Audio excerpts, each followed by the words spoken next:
April 11ರಿಂದ ಶುರುವಾಗಿದ್ದ ಬೇಸಿಗೆ ರಜೆಯು ಇಂದಿಗೆ ಮುಗಿಯುತ್ತಿದ್ದು, ನಾಳೆಯಿಂದ ರಾಜ್ಯಾದ್ಯಂತ ಪ್ರಾಥಮಿಕ ಪ್ರೌಢಶಾಲೆಗಳು ಪುನರಾರಂಭಗೊಳ್ಳಲಿವೆ. ಶೈಕ್ಷಣಿಕ ಮಾರ್ಗಸೂಚಿಯಂತೆ ಮಕ್ಕಳನ್ನು ಅದ್ದೂರಿಯಾಗಿ ಸ್ವಾಗತಿಸಲು ಸಕಲ ತಯಾರಿ ಮಾಡಿಕೊಳ್ಳಲಾಗಿದೆ. ಇನ್ನು ವಿದ್ಯಾರ್ಥಿಗಳಿಗೆ ಸಿಹಿ ಸುದ್ದಿ ಎಂಬಂತೆ ಮೊದಲ ದಿನವೇ ಕ್ಷೀರಭಾಗ್ಯ ಬಿಸಿಯೂಟ ವಿತರಣೆಗೆ ಆದೇಶವನ್ನು ಹೊರಡಿಸಲಾಗಿದೆ. ವಾರ್ಷಿಕ ಶೈಕ್ಷಣಿಕ ಕ್ರಿಯಾ ಯೋಜನೆಯ ವೇಳಾಪಟ್ಟಿಯನ್ನು ನಿಗದಿಪಡಿಸಲಾಗಿದೆ. ರಾಜ್ಯದ ಎಲ್ಲಾ ಸರ್ಕಾರಿ ಅನುದಾನಿತ ಮತ್ತು ಅನುದಾನ ರಹಿತ ಪ್ರಾಥಮಿಕ ಮತ್ತು ಪ್ರೌಢಶಾಲೆಗಳಲ್ಲಿ 2024-25ನೇ ಶೈಕ್ಷಣಿಕ ಸಾಲಿನಲ್ಲಿ ಏಕರೂಪದ ಶೈಕ್ಷಣಿಕ ಚಟುವಟಿಕೆಗಳನ್ನು ಅನುಷ್ಠಾನಗೊಳಿಸಲಾಗುತ್ತಿದೆ. 2024-25ರ ಸಾಲಿನಲ್ಲಿ ಮೊದಲನೇ ಅವಧಿ ಮೇ 29 ಹಾಗೂ ಎರಡನೇ ಅವಧಿ ಅಕ್ಟೋಬರ್ 21ಕ್ಕೆ ಶುರುವಾಗಲಿದೆ. ಅಕ್ಟೋಬರ್ 3ರಿಂದ 20ರವರೆಗೆ ದಸರಾ ರಜೆಯನ್ನು ಘೋಷಣೆ ಮಾಡಲಾಗಿದೆ. ಏಪ್ರಿಲ್ 11ರಿಂದ ಬೇಸಿಗೆ ರಜೆ ಶುರುವಾಗಲಿದೆ. ಏಪ್ರಿಲ್ 11ರಿಂದ ಶುರುವಾಗಿದ್ದ ಬೇಸಿಗೆ ರಜೆಯು ಇಂದಿಗೆ ಮುಗಿಯುತ್ತಿದ್ದು, ನಾಳೆಯಿಂದ ರಾಜ್ಯಾದ್ಯಂತ ಪ್ರಾಥಮಿಕ ಪ್ರೌಢಶಾಲೆಗಳು ಪುನರಾರಂಭಗೊಳ್ಳಲಿವೆ. ಶೈಕ್ಷಣಿಕ ಮಾರ್ಗಸೂಚಿಯಂತೆ ಮಕ್ಕಳನ್ನು ಅದ್ದೂರಿಯಾಗಿ ಸ್ವಾಗತಿಸಲು ಸಕಲ ತಯಾರಿ ಮಾಡಿಕೊಳ್ಳಲಾಗಿದೆ. ಇನ್ನು ವಿದ್ಯಾರ್ಥಿಗಳಿಗೆ ಸಿಹಿ ಸುದ್ದಿ ಎಂಬಂತೆ ಮೊದಲ ದಿನವೇ ಕ್ಷೀರಭಾಗ್ಯ ಬಿಸಿಯೂಟ ವಿತರಣೆಗೆ ಆದೇಶವನ್ನು ಹೊರಡಿಸಲಾಗಿದೆ. ವಾರ್ಷಿಕ ಶೈಕ್ಷಣಿಕ ಕ್ರಿಯಾ ಯೋಜನೆಯ ವೇಳಾಪಟ್ಟಿಯನ್ನು ನಿಗದಿಪಡಿಸಲಾಗಿದೆ. ರಾಜ್ಯದ ಎಲ್ಲಾ ಸರ್ಕಾರಿ ಅನುದಾನಿತ ಮತ್ತು ಅನುದಾನ ರಹಿತ ಪ್ರಾಥಮಿಕ ಮತ್ತು ಪ್ರೌಢಶಾಲೆಗಳಲ್ಲಿ 2024-25ನೇ ಶೈಕ್ಷಣಿಕ ಸಾಲಿನಲ್ಲಿ ಏಕರೂಪದ ಶೈಕ್ಷಣಿಕ ಚಟುವಟಿಕೆಗಳನ್ನು ಅನುಷ್ಠಾನಗೊಳಿಸಲಾಗುತ್ತಿದೆ. 2024-25ರ ಸಾಲಿನಲ್ಲಿ ಮೊದಲನೇ ಅವಧಿ ಮೇ 29 ಹಾಗೂ ಎರಡನೇ ಅವಧಿ ಅಕ್ಟೋಬರ್ 21ಕ್ಕೆ ಶುರುವಾಗಲಿದೆ. ಅಕ್ಟೋಬರ್ 3ರಿಂದ 20ರವರೆಗೆ ದಸರಾ ರಜೆಯನ್ನು ಘೋಷಣೆ ಮಾಡಲಾಗಿದೆ. ಏಪ್ರಿಲ್ 11ರಿಂದ ಬೇಸಿಗೆ ರಜೆ ಶುರುವಾಗಲಿದೆ.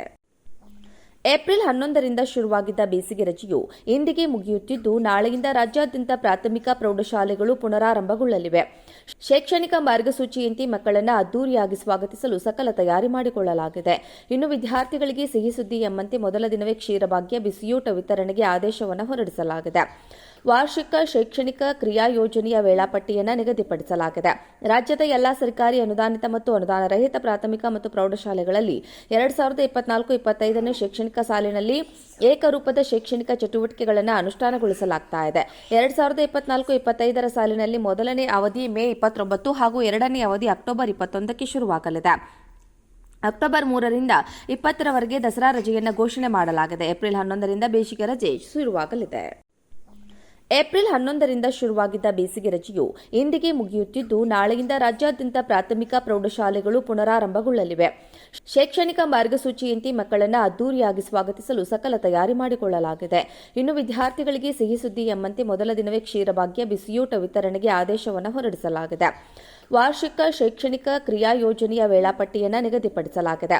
ರಾಜ್ಯದ ಎಲ್ಲಾ ಸರ್ಕಾರಿ ಅನುದಾನಿತ ಮತ್ತು ಅನುದಾನ ರಹಿತ ಪ್ರಾಥಮಿಕ ಮತ್ತು ಪ್ರೌಢಶಾಲೆಗಳಲ್ಲಿ 2024-25ನೇ ಶೈಕ್ಷಣಿಕ ಸಾಲಿನಲ್ಲಿ ಏಕರೂಪದ ಶೈಕ್ಷಣಿಕ ಚಟುವಟಿಕೆಗಳನ್ನು ಅನುಷ್ಠಾನಗೊಳಿಸಲಾಗುತ್ತಿದೆ. 2024-25ರ ಸಾಲಿನಲ್ಲಿ ಮೊದಲನೇ ಅವಧಿ ಮೇ 29 ಹಾಗೂ ಎರಡನೇ ಅವಧಿ ಅಕ್ಟೋಬರ್ 21ಕ್ಕೆ ಶುರುವಾಗಲಿದೆ. ಅಕ್ಟೋಬರ್ 3ರಿಂದ 20ರವರೆಗೆ ದಸರಾ ರಜೆಯನ್ನು ಘೋಷಣೆ ಮಾಡಲಾಗಿದೆ. ಏಪ್ರಿಲ್ 11ರಿಂದ ಬೇಸಿಗೆ ರಜೆ ಶುರುವಾಗಲಿದೆ. ಏಪ್ರಿಲ್ 11ರಿಂದ ಶುರುವಾಗಿದ್ದ ಬೇಸಿಗೆ ರಜೆಯು ಇಂದಿಗೆ ಮುಗಿಯುತ್ತಿದ್ದು, ನಾಳೆಯಿಂದ ರಾಜ್ಯಾದ್ಯಂತ ಪ್ರಾಥಮಿಕ ಪ್ರೌಢಶಾಲೆಗಳು ಪುನರಾರಂಭಗೊಳ್ಳಲಿವೆ. ಶೈಕ್ಷಣಿಕ ಮಾರ್ಗಸೂಚಿಯಂತೆ ಮಕ್ಕಳನ್ನು ಅದ್ದೂರಿಯಾಗಿ ಸ್ವಾಗತಿಸಲು ಸಕಲ ತಯಾರಿ ಮಾಡಿಕೊಳ್ಳಲಾಗಿದೆ. ಇನ್ನು ವಿದ್ಯಾರ್ಥಿಗಳಿಗೆ ಸಿಹಿ ಸುದ್ದಿ ಎಂಬಂತೆ ಮೊದಲ ದಿನವೇ ಕ್ಷೀರಭಾಗ್ಯ ಬಿಸಿಯೂಟ ವಿತರಣೆಗೆ ಆದೇಶವನ್ನು ಹೊರಡಿಸಲಾಗಿದೆ. ವಾರ್ಷಿಕ ಶೈಕ್ಷಣಿಕ ಕ್ರಿಯಾ ಯೋಜನೆಯ ವೇಳಾಪಟ್ಟಿಯನ್ನು ನಿಗದಿಪಡಿಸಲಾಗಿದೆ. ರಾಜ್ಯದ ಎಲ್ಲಾ ಸರ್ಕಾರಿ ಅನುದಾನಿತ ಮತ್ತು ಅನುದಾನ ರಹಿತ ಪ್ರಾಥಮಿಕ ಮತ್ತು ಪ್ರೌಢಶಾಲೆಗಳಲ್ಲಿ 2024-25ನೇ ಶೈಕ್ಷಣಿಕ ಸಾಲಿನಲ್ಲಿ ಏಕರೂಪದ ಶೈಕ್ಷಣಿಕ ಚಟುವಟಿಕೆಗಳನ್ನು ಅನುಷ್ಠಾನಗೊಳಿಸಲಾಗುತ್ತಿದೆ. 2024-25ರ ಸಾಲಿನಲ್ಲಿ ಮೊದಲನೇ ಅವಧಿ ಮೇ 29 ಹಾಗೂ ಎರಡನೇ ಅವಧಿ ಅಕ್ಟೋಬರ್ 21ಕ್ಕೆ ಶುರುವಾಗಲಿದೆ. ಅಕ್ಟೋಬರ್ 3ರಿಂದ 20ರವರೆಗೆ ದಸರಾ ರಜೆಯನ್ನು ಘೋಷಣೆ ಮಾಡಲಾಗಿದೆ. ಏಪ್ರಿಲ್ 11ರಿಂದ ಬೇಸಿಗೆ ರಜೆ ಶುರುವಾಗಲಿದೆ.